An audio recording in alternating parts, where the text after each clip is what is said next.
This is Flight Training the Way I See It with Mike Schiffler.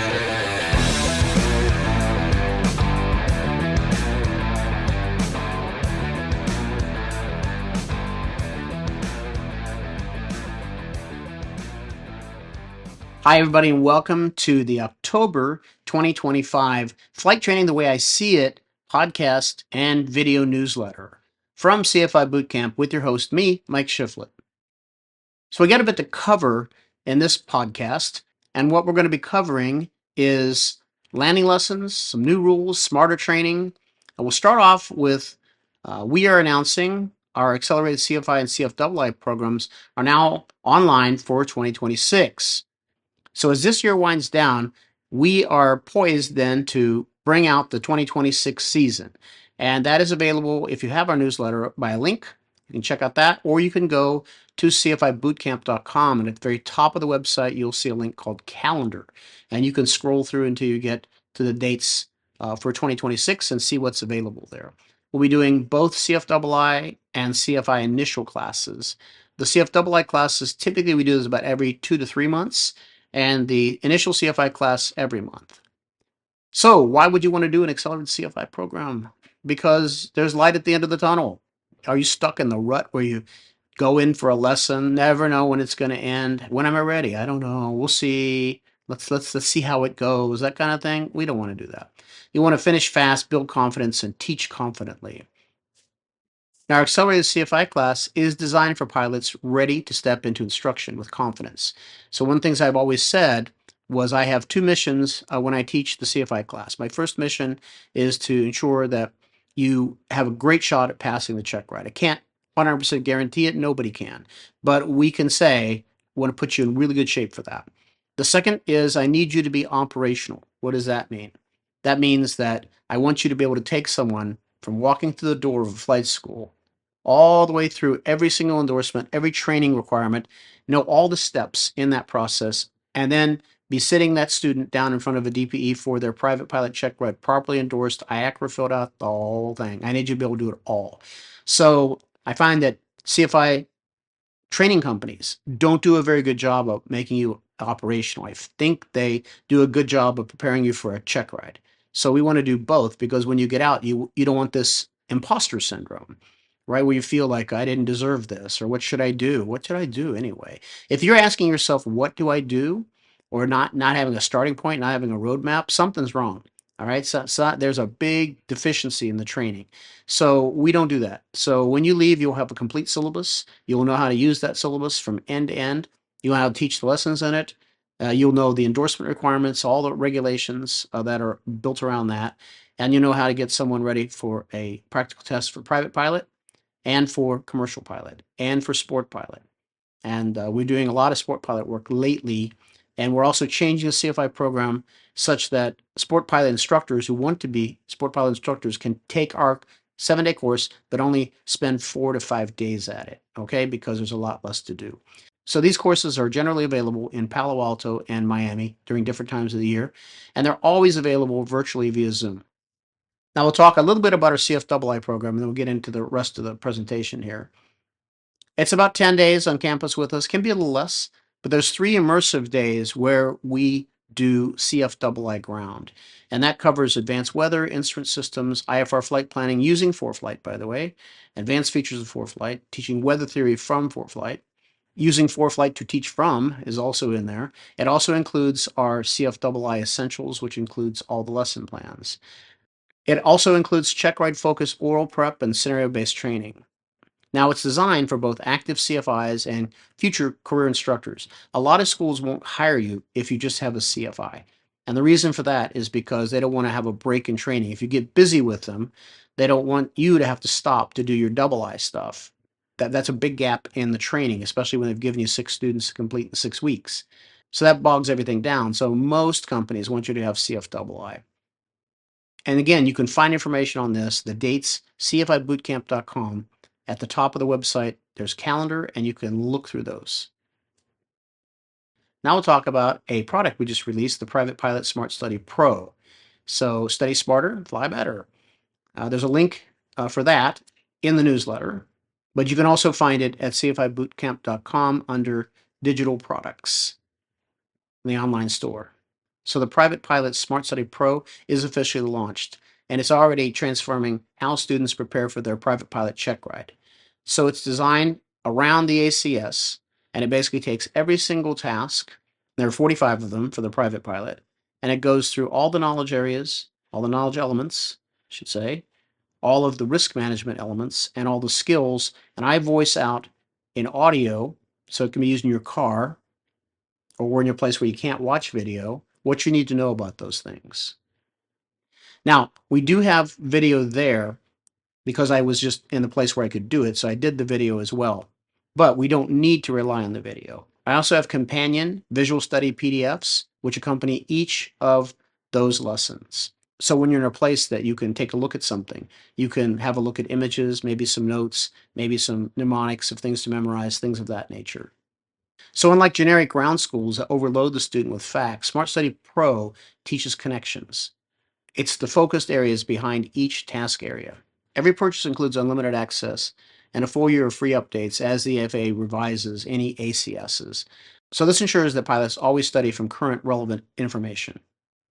For instructors, it's also a powerful teaching aid, helping standardize pre-check ride preparation across students. As one recent student said, Smart Study Pro made the ACS make sense. It built real confidence, not just memorization. Now, if you were with our Power Hour crew on Saturdays, you would have heard Rod Machado, who was one of our guests. We had almost 1,000 people in the room a few Saturdays ago, and we talked about landings, 52 years of teaching landings and what I learned. That's what he talked about, which is quite good. And then last week we had a CFI roundtable. So we had a panel, had Greg Brown, Dorothy Schick, Rex Scholl, myself, and we talked in depth about flight training. In particular, what's wrong with it, how we can avoid picking the wrong instructor, what do we look for, what do we say, how much are we willing to pay, all these things were talked about a lot. So these replays are available. Our YouTube channel contains the Rod Machado one, so you can look us up and you will find that video. And we also recorded the Q&A, so that video is somewhere near 3 hours long. There's an hour of content, then the Q&A after that. So he was talking about really a deep dive into the art and science of teaching landings. So he reminded everybody why the fundamentals never fade. So in particular, he was talking about the experiment with the air coupe that was done. I don't know if you know this, but people could solo the air coupe in about 4.5 hours because there was no rudder control. And so you could land it sideways and it would straighten itself out, and you could take away a lot of the issues that come with landings. He also talks about the pizza slice. So when you bring the nose of the airplane up in the landing flare, you may lose a lot of visual cues outside. But in the edges where the windows are, where the dash sort of curls, it looks like a bit of a pizza slice there. You can see out farther through there. And you should be able to position yourself so you can see out that way. He also talked about the runway expansion effect, which is a very interesting thing. And that is the point where you would transition from a descent to the round out. And there's a very specific spot for it. You could say about where to flare is about 10 feet, or flare or round out is another word for that. And you have a natural 10-foot filter in your head if you don't know it. So you have two natural fears. One is the fear of falling, and the other is the fear of loud noises. And you have an innate sense of how high is too high before you should start getting nervous about it. So if you climb up on a ladder, you go to one or two rungs, and you look down at the ground, you're not really afraid of that height.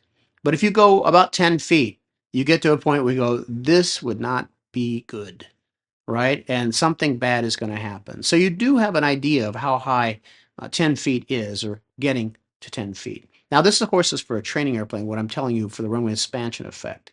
So what happens is as you approach a runway, it looks a little bit trapezoidal. It's wider at the part you're going to and a little narrower as you look down the edges towards the end. And you see the geometry sort of stay the same. It's just getting bigger. It gets bigger, bigger, and it does so at a pretty consistent rate until you get to about 10 feet or less. Then what happens is the runway geometrically expands. It just goes whoosh. It goes left to right very quickly. When that happens, that is the point to start the landing round out. And from that point, really all you need to do is put the nose on the horizon and hold it there. And of course, you have to take care of drift. We could talk about that a little bit later. But in general, that's the point we want to do. Because if the nose is below the horizon, it's a bit too low. If it's way above the horizon, it's too high, and it likely could stall before it touches the ground. So keep it right there. And you have to be at about 1.3 VSO for this whole thing to work.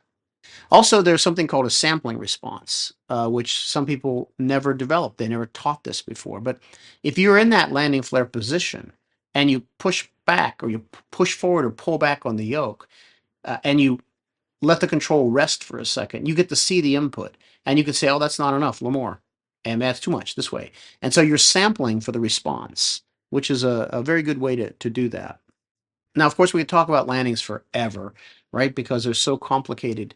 But the idea was of his presentation was, why is it taking people so long to learn how to land? And in our CFI tips, you're going to find out some tips to really help you or help you as an instructor to teach someone to land way more quickly. Now, in terms of the CFI roundtable, the panel that we had last Saturday, we talked about using a syllabus a lot. We talked about how much instructors should charge, and the cheapest instructor isn't necessarily the best instructor, and how the hourly rate really doesn't impact the cost of training, the overall cost, as much as you think. We had conversations about how to pick a flight school, what makes a good flight school, flight instructors, what's their motivation, diagnostic capability, what you really pay for. That's Greg Brown's response. He's saying that with a seasoned career flight instructor, you have someone with diagnostic capability who has seen a lot of this stuff over and over and over again and can get to the point of fixing it quickly. So the panel members were myself. We had Greg Brown, who is the author of The Savvy Flight Instructor, along with the Turbine Pilot's Manual and some other books on ASA. He also was an article writer for AOPA magazine, and he has a podcast called Greg Brown's Flying Carpet, which is really quite good. So he's been flying a very long time, 30, 40 years, I would say. He's based in Flagstaff, Arizona, and he owns a 182. And he regularly attends the CFI study group Zoom meetings every Tuesday from 4 until 6 Pacific time. It's a Facebook group. So that's free to join. I would join that. That's Dorothy Schick. By the way, Dorothy was one of our other panel members. She's been flying a very long time as well, owned a flight school in Oregon, has been a career flight instructor since then, and she has very good insight. She is the administrator for the CFI study group and answers a lot of questions and hosts those Tuesday night meetings, Tuesday afternoon meetings. She had input into making sure the students' expectations were set in terms of when they first start to fly, how it would go, how much it might cost, what the responsibility of the student would be. For example, there's a certain amount of studying that has to be done, a certain amount of preparation that has to be done. So she was giving us a lot of tips about how she onboards her students with this upfront information so no one is blindsided. Then we had Rex Scholl. Rex works with CFI Bootcamp to do lesson plan critiques and some other teaching.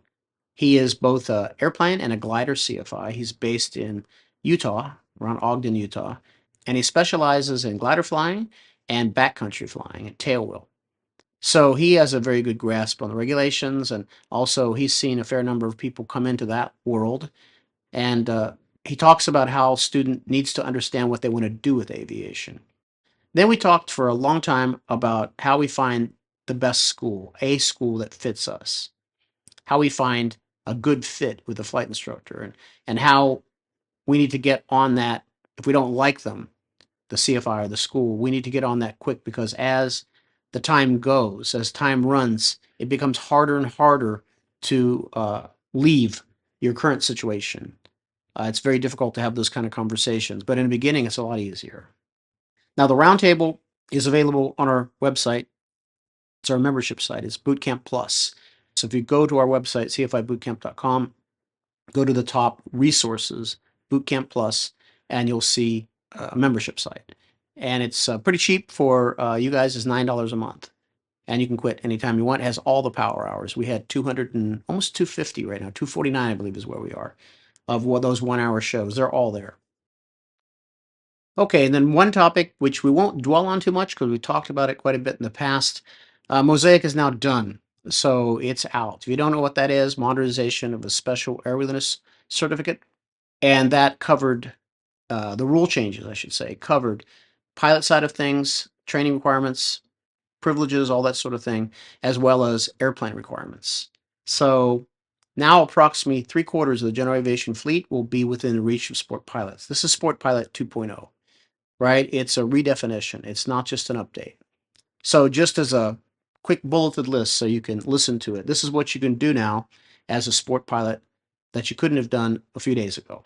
So as of October 22nd, the rule was published, and now you can fly an airplane up to a stall speed, VS1 speed of 59 knots. So there's no weight requirement anymore. It's just that. That's the first thing you can do. And you can do this on a driving license. You don't need a medical, you don't need basic med. You can also fly retractable gear airplanes via a logbook endorsement and variable pitch propeller airplanes with a logbook endorsement. You can also fly at night if you have an endorsement, but you have to have basic med or a third class medical to do that. You're still restricted to one passenger, but you can fly a 4-seat airplane. So Cessna 172, 182 all work. Archer, Warrior, all those work. One that doesn't work is the DA-40. The stall speed is, I believe, 60 or 61, so it's out of the range. Now, aircraft will be able to be certificated under a new consensus standard, which means that a lot of aircraft manufacturers like Vans can move in to the consensus standard and sell those airplanes to be used at flight schools. So you're going to see a lot of that happening. We're also going to see people have ATPs, commercial pilot certificates, privates, but don't have a medical certificate, but they still have the driver's license and their medical wasn't denied or deferred or revoked. They'll be able to fly sport pilot privileges using that driving license. They'll be able to come in, rent an airplane, 172, 182, take a passenger, and fly normally without needing a third class or basic med. Now, they'll be flying under the sport pilot rules, so they won't be able to fly at night, for example, without the medical. So that's the MOSAIC changes in a nutshell. There is one restriction, which, because it's not valid now, that's almost not worth talking about. But basically, you can do a proficiency check if you want to add sport pilot privileges, but not for airplane category. So, for example, Raul Salazar lives up in Vero Beach and he has a gyrocopter business. And if you go there as a private pilot, sport pilot, commercial, ATP, whatever you do, and you do training with him, he can do your training. Then another CFI can do a proficiency check for you using the PTS for Sport Pilot. And if that's passed, the endorsement's made in your logbook, and you have that privilege at Sport Pilot level, so you can fly a gyrocopter. And you probably don't need anything more than Sport Pilot level to fly a gyrocopter or powered parachute or even glider. So this provision to have two CFIs, no DPE, was for everything before. But on October 22nd, the FAA limited it and said, well, because we're giving you bigger and badder airplanes, we want that to be done by a DPE or Aviation Safety Inspector, ASI. So proficiency checks are no longer permitted for airplane or helicopter. Okay, let's look at our pro tips for flight instructors and students. Number one, these come from Rod Machado quite a bit. Number one is teach power off approaches first. So when students learn landings with the engine at idle, they're forced to see and feel how energy dissipates naturally. This builds instinctive understanding of sink rate, glide path, and attitude control. Right? Now, once the visual judgment is strong, adding power becomes a refinement, not a crutch. So also, we want to teach with 10 degrees of flap, the first notch of flaps, and not more than that, because we want things to be as consistent every time as possible. That's one way to get our landings a little bit quicker. The second thing is to use chair flying daily. Chair flying isn't about pretending to fly. It's about really mentally rehearsing success and these maneuvers and the landings. Encourage your students to visualize flows, call-outs, and control movements while seated safely on the ground. 10 minutes of focused chair flying each day reduces in-flight workload, sharpens muscle memory, and boosts confidence. Number 3 is limit altitude callouts. Calling out 20 feet, 10 feet, 5 feet may sound helpful, but it teaches dependence, not awareness. Every runway has its own shape, texture, slope, visual cues, etc. Train your students to rely on the sight picture and peripheral perception instead. Number 4 is teach your students to trim for hands-off stability. Pilots who fight the flight controls are often fighting trim. So teaching proper technique until the aircraft flies itself, allowing to focus on control pressure, situational control is what we want. Normally, the best time to trim is when the speed is stable. So if you're in transition, it's okay to trim if the control pressures are making it difficult. But if you can hold them off until the speed is stable, steady, then you'll make one trim change. The last tip is to debrief with purpose. So a debrief shouldn't just replay what went wrong, it should explore why it happened. Encourage your students to analyze the decision chain, identify missed cues, and describe what they do differently next time. So reflection transforms experience into learning and strengthens judgment, which is the ultimate goal of every CFI, is to get good judgment. Now we'll wrap it up with the holidays are approaching. So you're about ready to get your best deals from CFI Bootcamp. So we're putting a bunch of things together. There's going to be a Black Friday, Cyber Monday sale. There will be instructor resource packages available.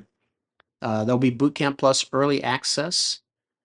So you'll be able to get some bonus Power Hour archives that we released for the holidays. And also, we have a provision to let you gift the course to somebody else, especially something like the Private Pilot ACS Smart Study Pro. That's a very good thing to gift around the holidays. Okay, that's all we've got, so keep an eye out for that November blast. And we'll see you next month on the November 2025 podcast of Flight Training the Way I See It.